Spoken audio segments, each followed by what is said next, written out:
మనోహర్ రెడ్డి గారు. అధ్యక్ష, నేను మొదటిసారిగా తాండూరు ప్రజల ఆశీర్వాదంతో శాసనసభ్యులుగా మొదటిసారి ఎమ్మెల్యేగా గెలిచిన నాపై నాకు ఈ అవకాశం ఇచ్చినందుకు మీకు ప్రత్యేకంగా ధన్యవాదాలు తెలుపుకుంటున్నాను అధ్యక్ష. నాకు అతి ముఖ్యమైన అంశం పౌర సరఫరాల శాఖ పై మాట్లాడడానికి అవకాశం కల్పించినందుకు గౌరవ స్పీకర్ గారికి ప్రత్యేకంగా ధన్యవాదాలు తెలుపుతూ ఉన్నాను.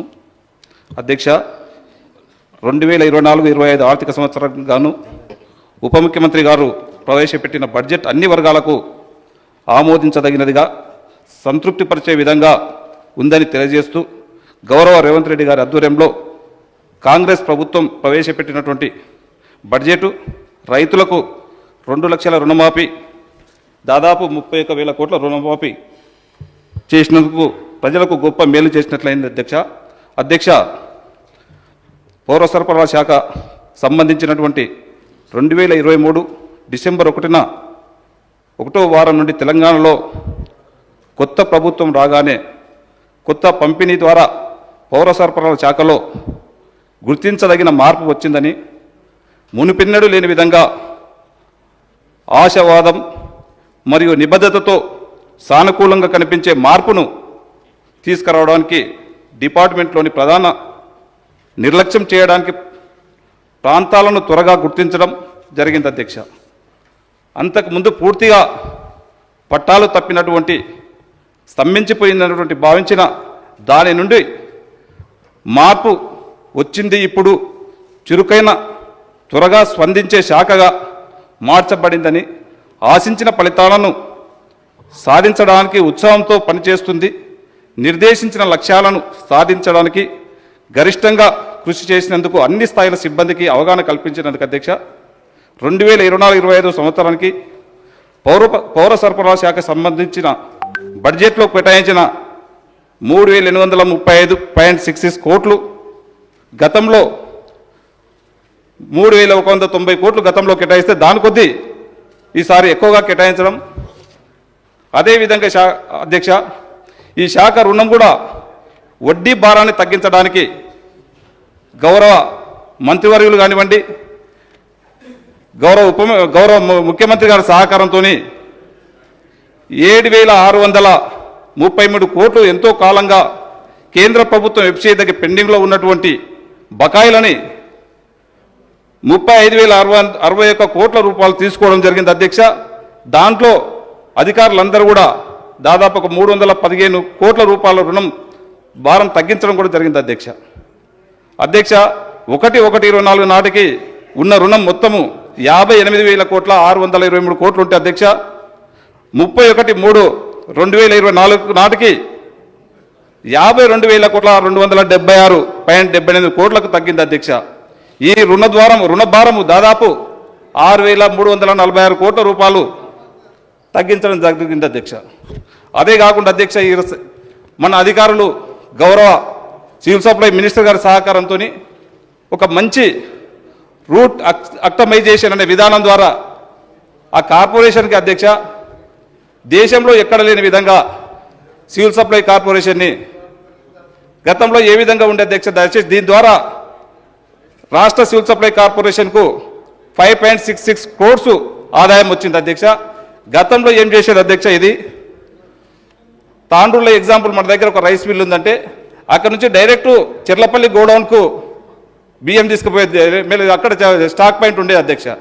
మళ్ళీ ఆ గోడౌన్ నుంచి మళ్ళీ ఎమ్మెల్యేస్ పాయింట్కి రావాలా, ఎమ్మెల్యేస్ పాయింట్ నుంచి మళ్ళీ పీడిఎస్కు ఫేర్వెల్ షాప్కు పోయేది విధంగా ఉండేది అధ్యక్ష. దాన్ని అధికారులు గౌరవ మంత్రి గారు ఒక చక్కటి ఆలోచనతో ఎమ్మెల్యేస్ పాయింట్లకు దగ్గరనే ఆ రైస్ ప్రొక్యూర్మెంట్ రైస్ మిల్లర్స్ దగ్గర నుంచి ఏదైతే మిల్లింగ్ ఇస్తారో రైస్ ఇస్తారో దాన్ని ఆ సంబంధిత ఏరియాల దగ్గర ఏరియా తగ్గించుకొని పెట్టినందుకు ఈరోజు భారతదేశంలో ఎవరు చేయని విధంగా మన కార్పొరేషన్ చేసి దాంట్లో అధికారులు నెంబర్ 1గా ఇలా భారతదేశంలో తెలంగాణ చేసినందుకు వాళ్ళు ప్రశంసించడం కూడా జరిగింది అధ్యక్ష. మన తెలంగాణకు వాళ్ళు గొప్పగా చేసినందుకు కార్పొరేషన్కు లాభం జరిగినందుకు కూడా అధికారుల నుండి గౌరవ మంత్రిని అభినందించడం కూడా జరిగింది అధ్యక్ష, గవర్నమెంట్ ఆఫ్ ఇండియా వాళ్ళు. అదేవిధంగా అధ్యక్ష, మహాలక్ష్మి పథకం ద్వారా అధ్యక్ష మనం ఎలక్షన్స్ అయితే ఏదైతే చెప్పి ఉన్నామో ప్రతి ఒక్కరికి 500కే ఓ సిలిండర్ ఇస్తామని చెప్పి గౌరవ ముఖ్యమంత్రి గారు ఫిబ్రవరి 27 నాడు 2024 రోజే ఆ రోజు ప్రారంభించడం, దాని సంబంధిత మంత్రి కానీ అధికారులు కూడా ఒక మంచి చక్కటి సమన్వయంతో ఆ ఆయిల్ కంపెనీస్ వాళ్ళతో మాట్లాడి సంబంధిత కార్పొరేషన్ వాళ్ళతో కూడా మాట్లాడి అతి తక్కువ కాలంలోనే 40 లక్షల మందితో లబ్ధిదారులతో స్టార్ట్ చేసి అధ్యక్ష ఈరోజు 42,90,000 మందికి ఈరోజు రేషన్ కార్డు ద్వారా 500లకు ఒక సిలిండర్ ఇస్తా ఉన్నాం అధ్యక్ష.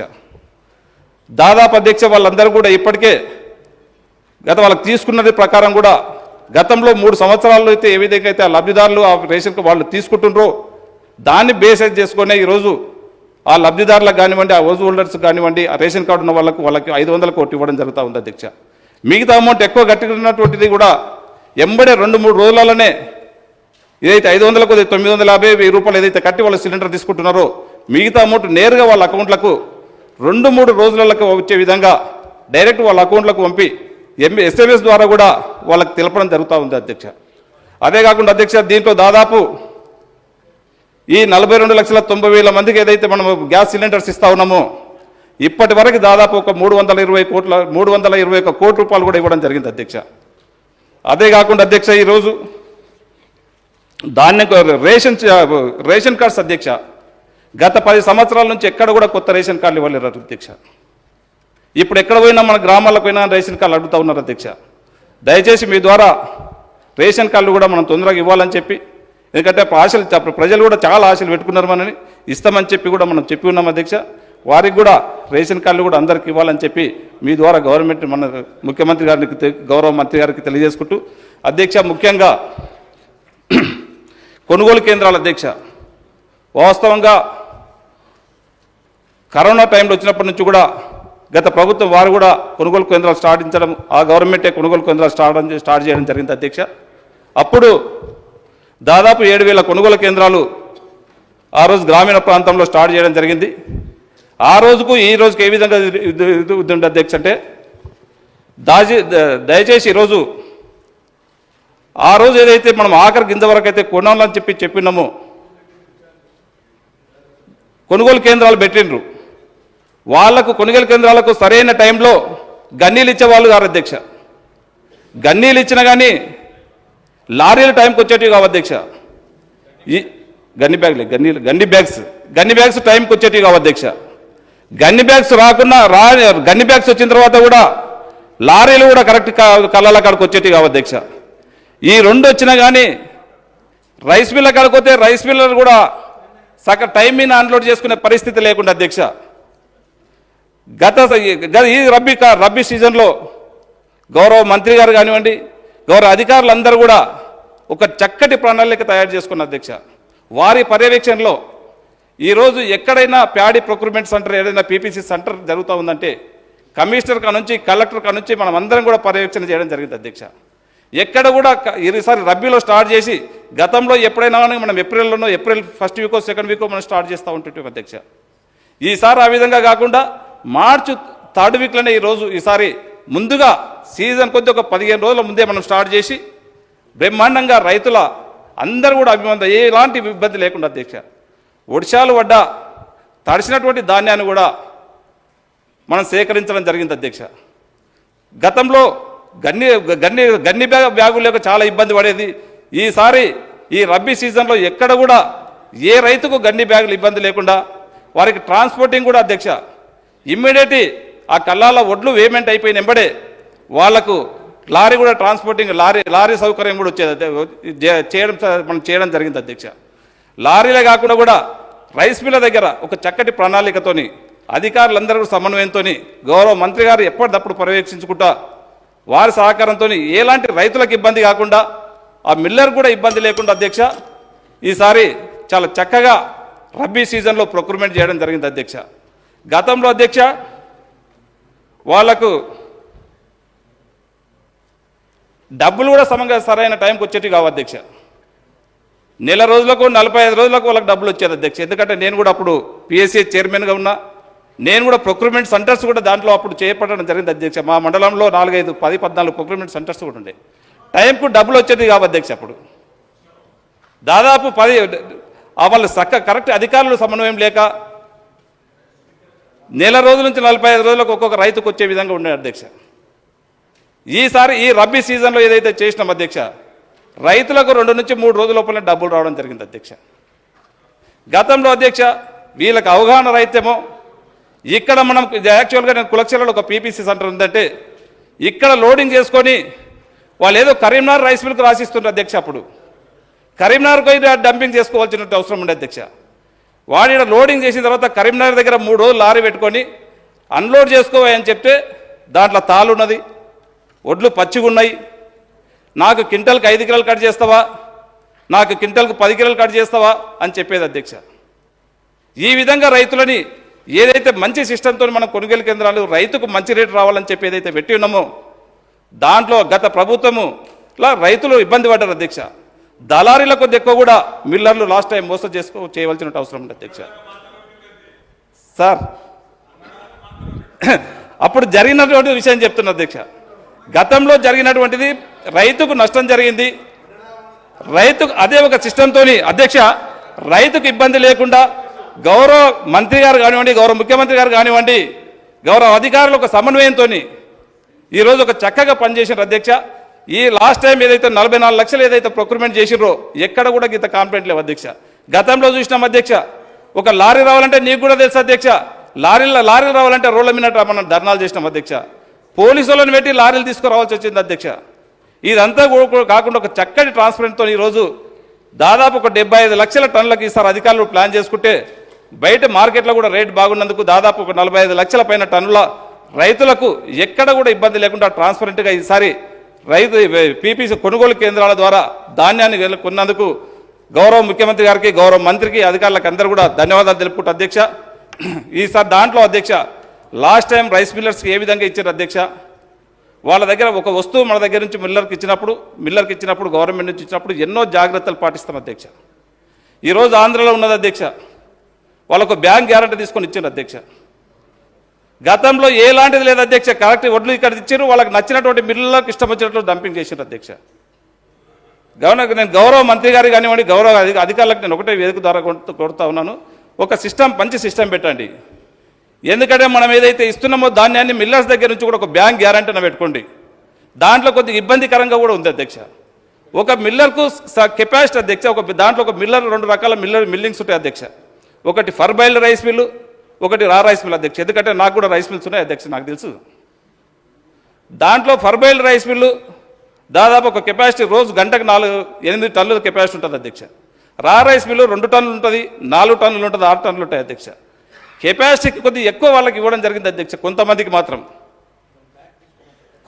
ఎక్కువ ఇవ్వడం జరిగింది అధ్యక్ష. అది కూడా ఇప్పుడు ఇబ్బందికరంగా ఉంది అధ్యక్ష. లాస్ట్ నాకు తెలిసిన కాడికి గన్ని బస్తాలు ఎన్ని ఇచ్చిందో తెలియదు అధ్యక్ష. ఇప్పటికీ మా గత ప్రభుత్వంలో జరిగినటువంటి సివిల్ సప్లై అయిన ఏదైతే ఈ ప్యాడీ విధానం అయితే ఉందో దాంట్లో ఇప్పటికి కూడా నేను అకౌంట్లు లేవనుకుంటా అధ్యక్ష. ఖచ్చితంగా ఇప్పటికి కూడా దాని మీద కరెక్ట్ ఇది లేదు అధ్యక్ష. గన్ని బ్యాగులే కానివ్వండి, ఏ మందికి ఎన్ని కొనుగోలు ఇచ్చినాము, ఏ మిల్లర్కి ఎంత ఇచ్చినాము, ఏ కొనుగోలు కేంద్రానికి ఎంత ఇచ్చినామో ఇప్పటి వరకు లేని పరిస్థితి ఉంది అధ్యక్ష. దయచేసి ఇప్పుడు మనం ఒక సంక్లిష్టమైన ఒక విధి విధానాలు పెట్టి ఖచ్చితంగా చెయ్యాలని చెప్పి అధ్యక్ష నాకు లేక ఫస్ట్ టైం ఒక అవకాశం ఇచ్చింది అధ్యక్ష. దీంతో పాటు రైస్ మిల్లర్స్ కూడా మన సివిల్ సప్లైస్ కూడా ఒక మంచి అలాట్మెంట్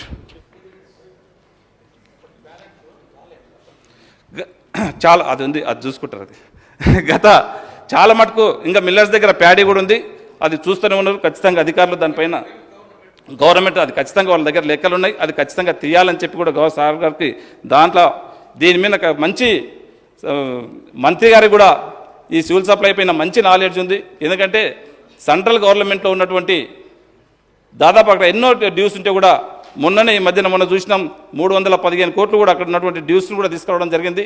ఒక మంచి సమన్వయంతో సెంట్రల్ గవర్నమెంట్తో చేసుకొని వాళ్ళ ఒక మంచి సంబంధంతో పెట్టుకొని చేస్తూ ఉన్నారు. చాలా సంతోషం. ఎందుకంటే మన ప్రొక్యూర్మెంట్ కూడా ఇంతమందికి రా రైస్ కానీ ఫర్బైల్డ్ కానీ ప్రొక్యూర్మెంట్ కావాలంటే కూడా కొద్ది ఇబ్బందికరంగా ఉండేది. ఈ సీజన్లో గత ఈ 4-5 నెలల నుంచి అలాంటి ఇబ్బంది లేకుండా మిల్లర్స్ కానివ్వండి, ప్రొక్యూర్మెంట్ వాళ్ళు కానీ, రారైస్లో కానీ, బయల్డ్ కానీ ఇబ్బంది లేకుండా చాలా టకాటక ఇబ్బంది లేకుండా జరుగుతూ ఉన్నది. దీంట్లో కస్టమ్ బిల్లింగ్ ఇవ్వని వాళ్ళపైన కూడా ఒక మంచి ఇప్పటికే దాదాపు ఒక 160 మిల్ల పైన కూడా యాక్షన్ తీసుకున్నారు. తప్పకుండా ఎంతటి వారైనా సరే గవర్నమెంట్కి లూటు చేసిన వారిని ఖచ్చితంగా వారిపైన ఖచ్చితంగా చర్యలు తీసుకోవాల్సినటువంటి బాధ్యత మీ పైన ఉంది కనుక ఖచ్చితంగా తీసుకుంటారని కూడా కోరుకుంటూ ఒక విధి విధానాలపైన ఖచ్చితంగా ఇవ్వాలి. దయచేసి అధ్యక్ష నాకు ఒకసారి అవకాశం వచ్చి నా తాండూరు నియోజకవర్గం పైన ఒక 2 మాటలు మాట్లాడుతా అధ్యక్ష. దయచేసి ఈరోజు మొన్న మన డిప్యూటీ సీఎం గారు మన బట్టి విక్రమార్క సార్ గారు ఒక మంచి మాట మాట్లాడినారు. ఈరోజు తెలంగాణ తలసరి ఆదాయము రంగారెడ్డి తలసరి ఆదాయం ఎంత ఉంది? 9,46,000 తలసరి ఆదాయం చెప్పిండు అధ్యక్ష. దాంట్లో మన వికారాబాద్ జిల్లా చూసినట్లయితే తలసరి ఆదాయం 1,80,000 ఉంది అధ్యక్ష. హైదరాబాద్కు కూతపేట దూరంలో మనం ఉన్నాం. మన వికారాబాద్ జిల్లా కోకాపేటకు 40 కిలోమీటర్లు అధ్యక్ష. కోకాపేటలో 100 కోట్లకు ఎకరా పోతే మన తలసరి ఆదాయం 1,80,000 అంటే కొద్దిగా చెప్పుకోవడానికి కూడా కొద్ది ఇబ్బంది అవుతూ ఉంది. దాంట్లో భాగంగానే ఎంత దక్షిణ తెలంగాణ ఎంత వివక్ష గత 10 సంవత్సరాల నుంచి కాబడ్డదో మనం దీన్ని చూస్తే అర్థమవుతా ఉన్నది. మా తాండూరు నియోజకవర్గం అధ్యక్ష నీకు కూడా తెలుసు, మీ పుట్టినటువంటి నియోజకవర్గమే, మీకు జన్మనిచ్చినటువంటి నియోజకవర్గం అది. కోట్పల్లి ప్రాజెక్ట్ అధ్యక్ష 1964లో గౌరవ మరిచెన్నారెడ్డి గారు దాన్ని నిర్మిస్తే అధ్యక్ష దాదాపు అది 9,400 ఎకరాలకు పారేది అధ్యక్ష. ఈరోజు గత 10 సంవత్సరాల నుంచి అధ్యక్ష మనం కొట్లాడి తెచ్చుకున్నాం అధ్యక్ష తెలంగాణ. మన నీళ్లు మనకు రావాలా, మన నిధులు మనకు రావాలా, మన విధులు మనకు రావాలని చెప్పి గత 10 సంవత్సరాల నుంచి 37 మట్టి తీసినటువంటి పాపన మనం పోలేం అధ్యక్ష. 9,400 ఎకరాలు ఏదైతే పాటుపడే పారువాటు ఉండేటువంటి కోటిపల్లి ప్రాజెక్టు ఈరోజు 3,000 నుంచి 4,000 ఎకరాలు పడతలేదు అధ్యక్ష. మీరు మొన్న మేము గెలిచిన తర్వాత మీకు చొరవ చూపిస్తే మీరే దాని మీద ఇన్సిడెంట్ తీసుకున్నారు అధ్యక్ష. కోటిపల్లి ప్రాజెక్టు వికారాబాద్ మీ నియోజకవర్గంలో కొన్ని గ్రామాలు పడతాయి అధ్యక్ష. మా తాండూరు నియోజకవర్గం కొన్ని గ్రామాలు మాకు కొద్దిగా వాడుతుంది అధ్యక్ష. 2 నియోజకవర్గాలకు కలిపి అది ఉంది అధ్యక్ష. దాని మీద పట్టేడు మట్టి తీసినటువంటి పాపన పోలేం అధ్యక్ష. మీరు దాని మీద స్పెషల్ ఇంట్రెస్ట్ తీసుకొని గౌరవ ముఖ్యమంత్రి గారు కూడా చెప్పడం జరిగింది. గౌరవ మంత్రి గారిని కూడా మీరు స్పెషల్గా కలిసి అధికారులను కూడా అందరినీ పంపించడం జరిగింది అధ్యక్ష. మీకు వేదిక పైన మీకు అందరూ కూడా వేదిక తరపు నుంచి మీకు ప్రత్యేకంగా ధన్యవాదాలు తెలుపుకుంటూ ఆ అధికారులను పంపించడం కాకుండా దాదాపు 110 కోట్ల 120 కోట్ల డిపిఆర్ తయారైంది. దయచేసి ఇప్పుడు ఉన్నటువంటి 4,000 ఎకరాల పారుబాటు కాకుండా 9,400 ఎకరాల పారుబాటు పడే విధంగా గౌరవ ఇరిగేషన్ మంత్రి గారు కూడా ఇక్కడే ఉన్నారు. తప్పకుండా దాన్ని స్పందించి ఖచ్చితంగా దాన్ని వేదిక ద్వారా దాన్ని శాంక్షన్ చేయాలి, దానికి సరిపోనిక డబ్బులు ఇవ్వాలని చెప్పి మంత్రి గారికి మిమ్మల్ని కోరుతా ఉన్నాను అధ్యక్ష. అదే కాకుండా అధ్యక్ష మా దగ్గర ఇంకొకటి జుంటుపల్లి ప్రాజెక్ట్ ఉంది అధ్యక్ష. ఇది మీకు వస్తుంది, అదేమో కొడంగల్ మా గౌరవ ముఖ్యమంత్రి గారి ఆనుకొని వాళ్ళ నియోజకవర్గానికి ఆనుకు వస్తుంది అధ్యక్ష. అది కూడా దాదాపు 5,400 ఎకరాలు వారేది అధ్యక్ష. ఈరోజు దాన్ని కూడా 2,000 ఎకరాలు కూడా పారుబాటు అవుతలేదు అధ్యక్ష. దాన్ని కూడా మీరు ఈఎన్సీ గారిని కానీ మొన్న అధికారులను పంపించారు. దయచేసి దాన్ని కూడా కెనాల్స్, రైట్ కెనాల్ కానీ లెఫ్ట్ కెనాల్ కానీ మొత్తం కూడా పాడైపోయినాయి అధ్యక్ష. దానికి కూడా సరిపోనిక నిధులు దాదాపు 10-15 కోట్లు అవుతా ఉన్నాయి. మంత్రి గారు కూడా దయచేసి దాన్ని కూడా నోట్ చేసుకొని దాన్ని కూడా కంప్లీట్ చేయాలని చెప్పి అధ్యక్ష. అదే కాకుండా అధ్యక్ష మా దగ్గర శివసాగర్ ప్రాజెక్ట్ ఒకటి ఆలాలో ఉన్నది అధ్యక్ష. గౌరవ స్వర్గీయ రాజశేఖర రెడ్డి గారు ముఖ్యమంత్రి గారు ఉన్నప్పుడు దాన్ని శంకుస్థాపన చేసినప్పుడు మీరు కూడా ఉన్నారు అధ్యక్ష. అది అప్పుడు చేసినటువంటి అంశం కానీ ఇప్పటి వరకు దాన్ని ఒక 37 మట్టి మళ్ళీ తీసినటువంటి పాపన వల్లేరు అధ్యక్ష. అది కూడా మీ ద్వారా కంప్లీట్ చేసుకోవాల్సిందిగా నేను కోరుకుంటా అధ్యక్ష. అదే కాకుండా అధ్యక్ష మా బషీరాబాద్ మండలంలో 3 లిఫ్ట్ ఇరిగేషన్స్ ఉన్నాయి అధ్యక్ష. 3 లిఫ్ట్ ఇరిగేషన్స్ నుంచి పేరుకే ఉన్నాయి కానీ ఈ గత 10-15 సంవత్సరాల నుంచి దాన్ని పట్టించుకున్నటువంటి నాతులు లేడు అధ్యక్ష. దయచేసి ఆ 3 లిఫ్ట్ ఇరిగేషన్స్కు ఏదైతే అమౌంట్ ఇస్తుందో ఏదైతే అవుతుందో అది ఖచ్చితంగా మళ్ళీ ఆ 3 లిఫ్ట్ ఇరిగేషన్లు తీసుకొచ్చి ఆయకట్టును పారే విధంగా ఖచ్చితంగా మీ ద్వారా సంబంధిత మంత్రి గారిని కోరుకుంటూ వీటికి ఎన్ని డబ్బులైనా, ఎందుకంటే మనం రైతుల ప్రభుత్వం అధ్యక్ష. రైతులకు మనం అనుకున్నాం తెలంగాణ వచ్చిన తర్వాత కోటి రత్నాల వీణ చేద్దాం అనుకున్నాం. ఎక్కడ కూడా మన దగ్గర 10 ఎకరాలు తగ్గుతూ ఉన్నది కానీ పెంచుకోవడం మన దక్షిణ తెలంగాణలో లేదు. దయచేసి సభ ద్వారా నేను గౌరవ ముఖ్యమంత్రి గారు కానివ్వండి, గౌరవ మంత్రి గారికి కానివ్వండి మీకు కూడా తెలియజేస్తూ ఉన్నాను. వెనుకబడ్డ ప్రాంతాలకు పెద్ద మొత్తంలో నిధులు ఇచ్చి మా ప్రాంతాన్ని అభివృద్ధి చేయాలని చెప్పి కూడా తెలియజేసుకుంటూ అధ్యక్ష నాకు ఈ అవకాశం ఇచ్చిన మీకు అందరూ కూడా ధన్యవాదాలు తెలుపుకుంటూ ముగించుకుంటున్నాను అధ్యక్ష. థ్యాంక్ యూ అధ్యక్ష. థ్యాంక్ యూ మనోహర్ రెడ్డి గారు, ఇన్ టైంలో కంప్లీట్ చేసినందుకు. శ్రీ వేముల వీరేశం గారు.